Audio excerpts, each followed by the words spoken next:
First up is Julie, and yeah, it's a good clean illustration.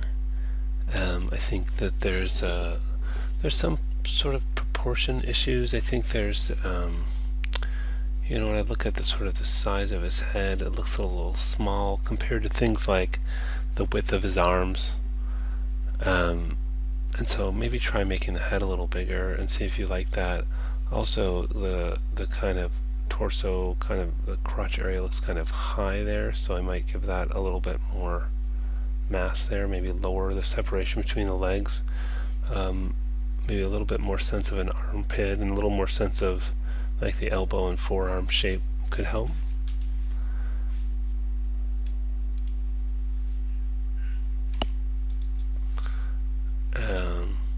Yeah, I mean, it looks a little better from this view, actually. You've got a nice torso shape here, and a nice leg shape from the side, so that's working well. Might move his,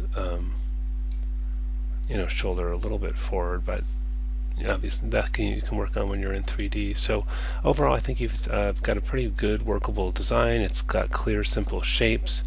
And so it should be pretty usable. I would just make a few adjustments to the front view.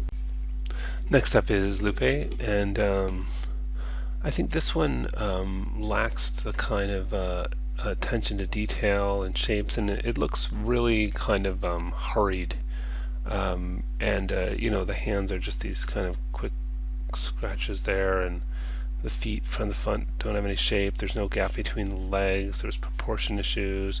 There's not really a sense of shoulders or any of the arm anatomy. It's not even from front and side. You can see the proportions are very different. So this is not sufficient, and this will not help you with your kind of your modeling. So you need to improve on this quite a bit. And if you can't improve on it, then you can use the design that will be supplied with the class, but I think you need to put a lot more time in this and really get some of the basic shapes and kind of work on the anatomy a lot more to get something useful. I mean, it doesn't have to be realistic, but it just needs to be kind of formed from very clear shapes. And yeah, so I think you need to put more effort and time into this and make a better drawing. Next up is K. Yeah, it's good. It's sort of your kind of somewhat typical looking anime design. I think one thing is it's better to have the arms out to the sides in a T pose. So you'll probably want to adjust that. I can see you've got that over here as well, so that's good. It's helpful to have a 3/4 view like this. That's good. And yeah, the side view is good. And we just make sure, check these side by side and put in some horizontal lines just to make sure all of your proportions match up. And yeah, I mean, the arms are a little uneven, but that's okay because you'll just, you're really just going to model one half of the character anyway and mirror the other half over. So yeah, I mean, I think this will work well for this class. I think the shapes are pretty simple. You'll probably want to find some good hand reference, and I think it'd be fine to use some photos for that. A photo from the top and side of a hand you like would be good, or some more detailed drawings. The face is a very kind of two-dimensional looking face, so you might think about sort of a little bit more about how the nose and mouth is going to look in 3D, but yeah, I think these are really good drawings. You've done a nice job, and this should work well. Next up is Anton, and I think the face has a really good look to it, and you've got some decent start on the body. I think there's some proportion issues. The upper half of the torso looks very big, and the size of the arms compared to the legs, and perhaps that's just a stylistic choice, which is okay. But the other thing is if you can get a little bit more of a shoulder shape here, a little bit more of an armpit, maybe a little bit more of kind of a leg muscle, sense of a knee, a calf, getting just some of the anatomy shapes in. Same with the arms, a little bit more to the forearm, a little bit of sense of just muscle and bone. And again, it doesn't have to be, you know, photorealistic or anything like that, but just enough, because right now these are just pretty much, just simple, almost sort of rectangle type shapes, and I think you want to get a little bit more shape to them, a little bit more form. So I would keep working on that and make sure you check these side by side and put in some horizontal lines to make sure all the proportions match up. Next up is Jessie, and obviously it's not original artwork, but I think if you feel you want to do this character in 3D, I think that's okay. It might, you might consider an attempt at doing your own artwork, since obviously, this is a character that's been modeled many, many times before. That said, just kind of as a learning exercise for the class, it could look well, and I think, the design is good and would work well for the class. So, ultimately, it's up to you. I think I would give more credit for like an original design that works well. I think that you might want to do a sketch of the face without the mustache as well, to get a sense of how you want to build the mouth and the mouth position and those kinds of things underneath the mustache. And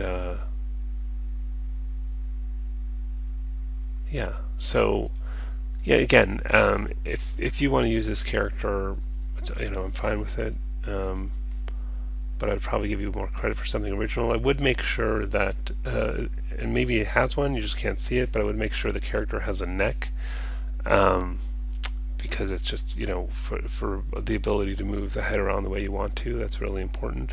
You might want some additional reference for the hands, maybe a view from above, maybe something with somewhat finer lines, not quite so thick to get the shapes right.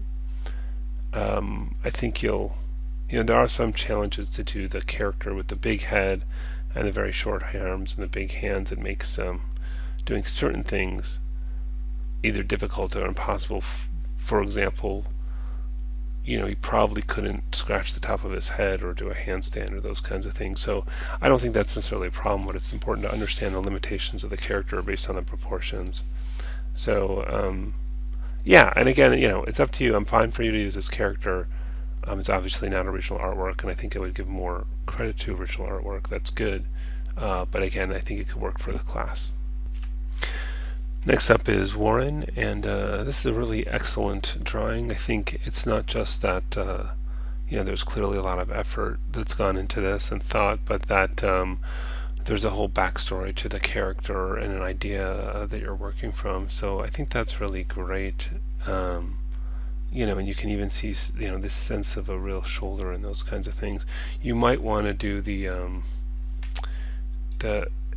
you can do the straight T pose, and I know that's what it says, but another way to do it is kind of this at a diagonal like that as well, which is it's kind of the halfway point between the arms being at the side and the arms being straight out in the T pose, and that might make this kind of shape less extreme, which might help when it's deforming going up and down.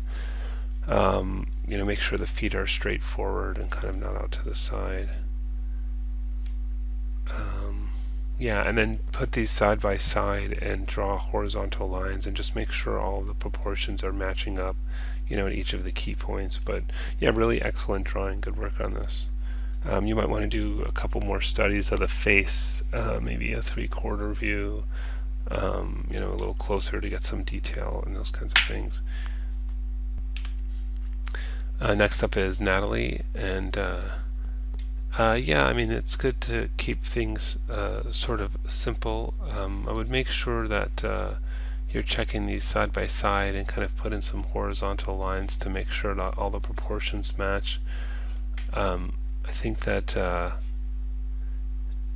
you could clean up some of this stuff and get a little bit more of a shoulder in there, a little bit more of a bicep, a little bit more of a sense of elbow. I think you'll definitely need a drawing of both the hands and the feet from the top to get a sense of what they really look like, because neither the side view nor the front view really give you a clear sense of those. And I think you could use a little bit more mass to the feet.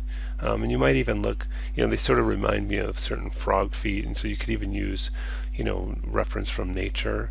I think that the face design is insufficient for really modeling in 3D, and I think you're really going to want to have some kind of mouth on there. So figure out a way to design in a mouth, and I think spend a little bit more time getting some face shape in there, and think about what would the shape of the skull underneath be, and the cheekbones, jaw, those kinds of things aren't really evident in these drawings, and I think that's going to really help when you actually have to sculpt the thing in 3D. So I think it's a good start, and I think you should kind of keep going, get a little bit more sense of shape and form and anatomy in there, and use reference where it's helpful. Next up is Candice, and yeah, it's a decent drawing. I think you want to make sure the feet are facing forward in here, and that the legs are facing forward. They kind of look a little bowed. I think you could do a little bit more, as I've been saying with some of the other, with the shoulder shape. I tend to recommend staying away from long hair. To do long hair properly, you really need to do a hair simulation, and it's just really outside of the scope of this class. Also, I think the skirt shape is going to be challenging to get to that to move well with the legs.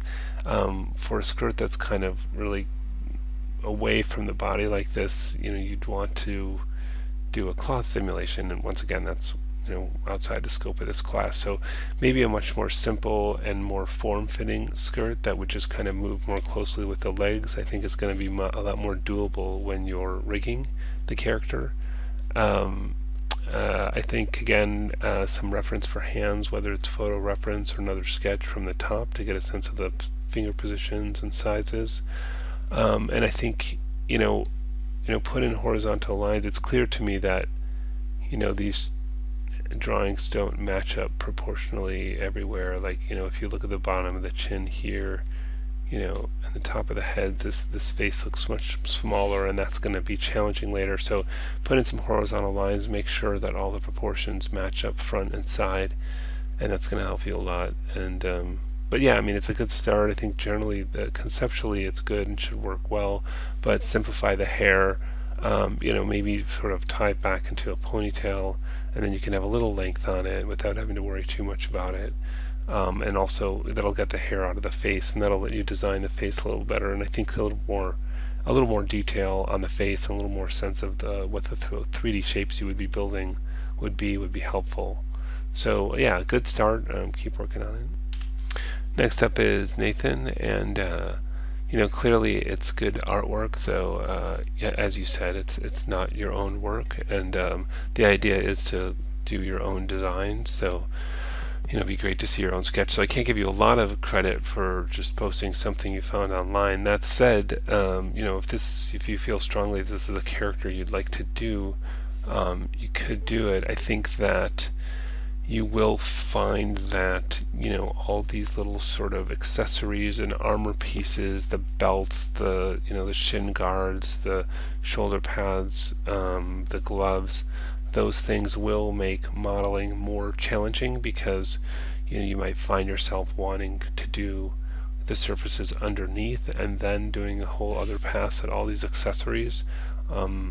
So it's just something to consider, that the complexity of the character is higher than if he just had, for example, a simple shirt and pants, and the course is designed around doing something a little simpler like that. I'm not saying it's not doable, it definitely is, and we go over enough hard surface modeling lessons that you could apply that to the shapes that are here. It's just a harder thing to do. But I think it's it's a good sketch. I think it's a good example. I think it's a doable character, and if it's you want to do, you can move forward with it. But then ultimately it'd be great if you could have your own design rather than taking somebody else's. Next up is Shelley, and I think this one it's just really too simple and looks very rushed. And I don't think this is going to be very useful for helping you model a character. You'll want the legs to be parallel. You want the feet facing forward.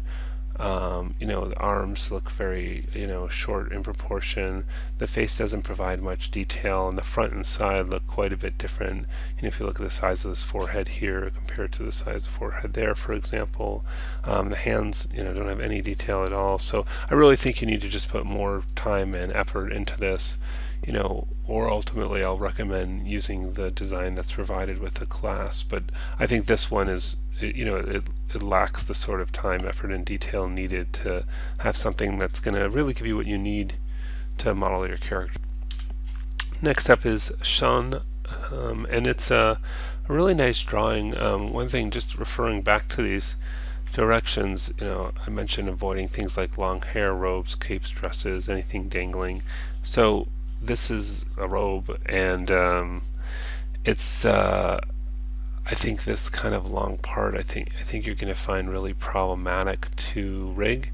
And I understand that you might see that as integral to the design of the character, but it's something you should really stay away from this class. To do that properly would require a cloth simulation, and that's really beyond the scope of this class. I think you could do something, with the sort of wizard-looking character that isn't in a robe, but yeah, this is exactly the kind of thing I'd like to see you guys avoid. I mean, you could even have a fun with it in the kind of, sort of story background saying this is the wizard, when he doesn't have his robe on, that he's, I don't know, getting ready for bed, or taking a bath, or exercising, I don't know, anything. So maybe think about what a wizard might wear when they're not wearing the robe, and go for something like that. But I think the face looks really good. It's got a lot of character to it. Again, long beards, I'm concerned about getting them to move well. I think the side view doesn't quite have the detail that the front does, and maybe just go for a much simpler beard rather than the long flowing beard. But long flowing beards, dangling caps, long flowing robes are the precisely the kind of stuff we want to avoid for this class. So conceptually good work. Drawing is pretty good, though I think you need kind of better images for the hands, and maybe a sketch from above to see the shape of the hand. But I think this is not the kind of design that's going to work well for the material in this course. So try to do something without long robes, without long dangling kinds of things, and give it another shot. But good sketch. Next up is William, and I think you've got to start to it. I think that there's some pretty big proportion issues. Like if he was going to put his hand to arm down to side, I think it would come out too short. I think that you got to get a little bit more of a sense of the different shapes of the the thigh and the calf. Get these feet facing forward. The side view, this is almost like a 3/4 view in that it looks rotated around slightly, where we're seeing this leg, but it should be a real straight on sort of orthographic side view. I don't think these hand drawings are really going to help you with your hand shapes. I think you need a detailed drawing of hand, or maybe do photo reference. And in fact, you don't really need to do the arm and the side view, just the the torso. Make sure things match. Put in guidelines to make sure that the proportions are the same in front and side. Make sure there's a bit more of a shoulder shape. Make sure there's a distinction of where the elbow is and how that's defined. I wouldn't worry about having a pattern on the shirt or anything for this drawing. We're really just concerned with defining the shapes, and I think you need to really work on the clarity of the shapes. Let anatomy be your guide. It's fine to do a cartoony character, but I think think about the anatomy as a starting point, and think about sort of good basic shapes for the different body parts, and some distinction between shoulder, bicep, elbow, forearm, these kinds of different things, wrist. Right now it's just kind of a big sort of rectangle here. So, and then again with these shapes, so I think get in some more definition and distinction in those areas.